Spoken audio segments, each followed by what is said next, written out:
എല്ലാവർക്കും നമസ്കാരം. Communist party of India CPIയുടെ ചാലക്കുടി മണ്ഡലം കമ്മിറ്റി കീഴിലുള്ള ആദ്യ ബ്രാഞ്ച് സമ്മേളനം കർഷക പോരാട്ടങ്ങളുടെ നാടായിട്ടുള്ള പരിയാരത്ത് അന്ത്രക്കമ്പാടത്ത് ആരംഭിച്ചു. അന്ത്രക്കമ്പാടം ബ്രാഞ്ച് സമ്മേളനം CPI ജില്ലാ എക്സിക്യൂട്ടീവ് അംഗം T. പ്രദീപ് കുമാർ ഉദ്ഘാടനം ചെയ്തു.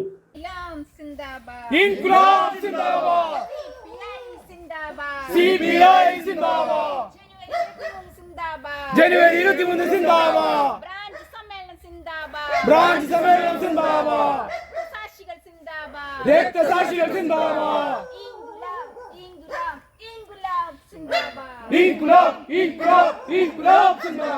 കർഷക പോരാട്ടങ്ങളുടെ നാടായ പരിയാരം ഗ്രാമത്തിൽ CPI ബ്രാഞ്ച് സമ്മേളനത്തിന് തുടക്കമായി. ചാലക്കുടി മണ്ഡലത്തിലെ CPIയുടെ ആദ്യ ബ്രാഞ്ച് സമ്മേളനമാണ് അന്ത്രക്കമ്പാടത്ത് നടന്നത്. കൊടിത്തോരണങ്ങൾ കൊണ്ടും പ്രകൃതിദത്തമായ വസ്തുക്കൾ കൊണ്ടും മനോഹരമായി അലങ്കരിച്ച വേദിയും സമ്മേളന പരിസരവും ശ്രദ്ധേയമായി. പരിയാരം പഞ്ചായത്തിലെ ഒരപ്പന സ്വദേശികളായ ബിബിൻ ജോയുടെയും സ്നേഹ ബിബിൻ്റെയും ഗർഭസ്ഥ ശിശുവിനെ ഇരുവരുടെയും സമ്മതമില്ലാതെ അബോർഷൻ ചെയ്ത പോട്ട ആശ്രമം റോഡിലെ പാലസ് ആശുപത്രി അധികാരികൾക്കെതിരെയും ഡോക്ടർക്കെതിരെയും നിയമ നടപടികൾ സ്വീകരിക്കണമെന്ന് CPI അന്ത്രക്കമ്പാടം ബ്രാഞ്ച് സമ്മേളനം സർക്കാരിനോട് ആവശ്യപ്പെട്ടു. ജില്ലാ എക്സിക്യൂട്ടീവ് അംഗം T. പ്രദീപ് കുമാർ സമ്മേളനം ഉദ്ഘാടനം ചെയ്തു. റോസ്ലി പുളിക്കൻ അധ്യക്ഷയായിരുന്നു. VM ടെൻസൻ, KJ തോമസ്, ഷൈനി അശോകൻ, ആശ ജനീഷ്, ജോളി ഡെന്നി, ആൻഡു കളത്തിങ്കൽ എന്നിവർ സംസാരിച്ചു. സമ്മേളനം ജോളി ഡെന്നിയെ ബ്രാഞ്ച് സെക്രട്ടറിയായി തെരഞ്ഞെടുത്തു. നമ്മുടെ സമ്മേളനങ്ങളെല്ലാം ഒരു വ്യത്യസ്തമായ രീതിയിൽ സംഘടിപ്പിക്കണമെന്നാണ് പാർട്ടി തീരുമാനിച്ചിട്ടുള്ളത്.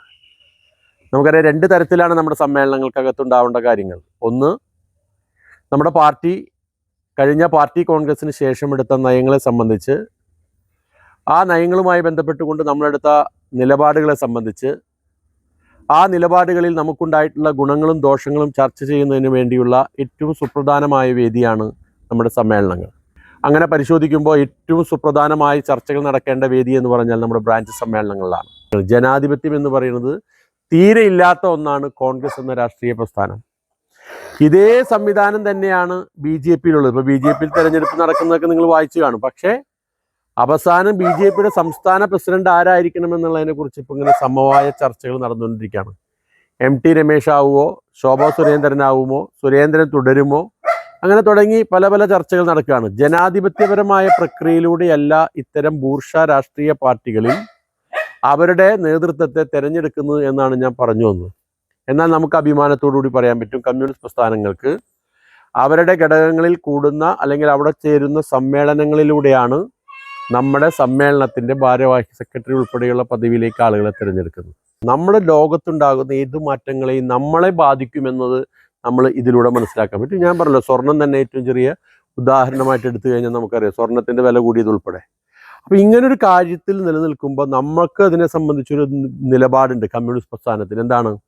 നമ്മൾ കഴിഞ്ഞ കുറേ നാളുകളായി പറഞ്ഞുകൊണ്ടിരിക്കുന്ന ഒരു കാര്യമാണ്, ഈ ലോകത്തിൻ്റെ മുന്നിൽ മനുഷ്യൻ്റെ നന്മയ്ക്ക് ആവശ്യമായ മനുഷ്യരാശിയുടെ മുന്നോട്ടുള്ള പ്രയാണത്തിൽ ഏറ്റവും സുപ്രധാനമായി നിൽക്കുന്ന ഒന്നാണ് മാർക്സിസം ലെനിനിസം. നമ്മുടെ തത്വം അതാണ്. ആ മാർക്സിസവും ലെനിനിസത്തിൻ്റെയും തത്വങ്ങളെ മുറുകെ പിടിച്ചുകൊണ്ടുള്ള നിലപാടുകൾ സ്വീകരിച്ച് മുന്നോട്ട് പോകുന്ന രാജ്യങ്ങൾ, ആ രാജ്യങ്ങളിലെ മനുഷ്യരുടെ ജീവിതം കുറേ കൂടി നല്ല രീതിയിൽ മുന്നോട്ട് കൊണ്ടുപോകാൻ കഴിഞ്ഞിട്ടുണ്ട്. പല പല ചെറിയ കൊച്ചു രാജ്യങ്ങൾ, ലാവോസ് പോലെയുള്ള പല രാജ്യങ്ങൾ, നമുക്കറിയാം നിക്കരാഗ് പോലെ, ലാവോസ് പോലുള്ള പല കാര്യങ്ങൾ, പല രാജ്യങ്ങളും അതിൻ്റെ ഭാഗമാണ്. ഇപ്പോൾ ചൈനയെ സംബന്ധിച്ച് മുതലാളിത്തത്തിൻ്റെ പാതയിലാണ് ചൈന എന്ന് പറഞ്ഞാൽ പോലും, ആ ചൈനയിൽ പോലും ഇത്തരത്തിലുള്ള നിലപാടുകളുമായി മുന്നോട്ട് പോകുന്നുണ്ട്. അവിടെ മുതലാളിത്ത ശക്തികൾ ഉണ്ട് എന്നുള്ള കാര്യം യാഥാർത്ഥ്യമാണ്. എങ്കിൽ പോലും ആ രാജ്യത്തിൻ്റെ നിലപാടെന്ന് പറയുന്നത് ലോകത്ത് ഈ പറയുന്ന കമ്മ്യൂണിസ്റ്റ് പ്രസ്ഥാനങ്ങൾ ഉയർത്തിപ്പിടിക്കുന്ന മൂല്യങ്ങളിൽ അധിഷ്ഠിതമായിക്കൊണ്ടുള്ള നിലപാടാണ്. RSSൻ്റെ നേതാവ് മോഹൻ ഭഗവത് ഒരു പ്രസ്താവന ഇറക്കി. വലിയ ചർച്ച ഇന്ത്യയിൽ നടന്നുകൊണ്ടിരിക്കുകയാണ്. എന്താണ് പ്രസ്താവന? അദ്ദേഹം പറഞ്ഞത്, അയോധ്യയിൽ രാമക്ഷേത്രം പണിതതിന് ശേഷമാണ് ഈ രാജ്യത്തിന് സ്വാതന്ത്ര്യം ലഭിച്ചതെന്നാണ്. എത്രമാത്രം ഭീകരമായ ഒരു പ്രസ്താവനയാണ് അത് എന്ന് നമ്മളൊന്ന് പരിശോധിക്കേണ്ടേ. ഒന്ന് ആലോചിച്ച് നോക്കി. നമ്മളും എല്ലാവരും പഠിച്ചിട്ടുണ്ട്, ഈ രാജ്യം സ്വതന്ത്രമാകുന്നതിന് വേണ്ടി സൂര്യനസ്തമിക്കാത്ത ബ്രിട്ടീഷ് സാമ്രാജ്യത്വത്തിനെതിരായി എത്രയെത്ര മനുഷ്യരാണ് ഈ രാജ്യത്തിന് വേണ്ടി പോരാടി ജീവത്യാഗം വരിച്ചത്. ചെറിയ വിദ്യാർത്ഥികൾ ഉൾപ്പെടെ, ചെറുപ്പക്കാർ ഉൾപ്പെടെ, സ്ത്രീകൾ ഉൾപ്പെടെ, ആബാലവൃദ്ധം ജനങ്ങൾ ഇന്ത്യൻ സ്വാതന്ത്ര്യത്തിന് വേണ്ടി ഈ ഇന്ത്യ രാജ്യത്ത് മരിച്ചു വീണിട്ടുണ്ട്.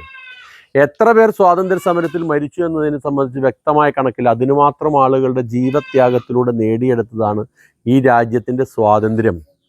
നമ്മളതിൽ അഭിമാനിക്കുന്നവരാണ്.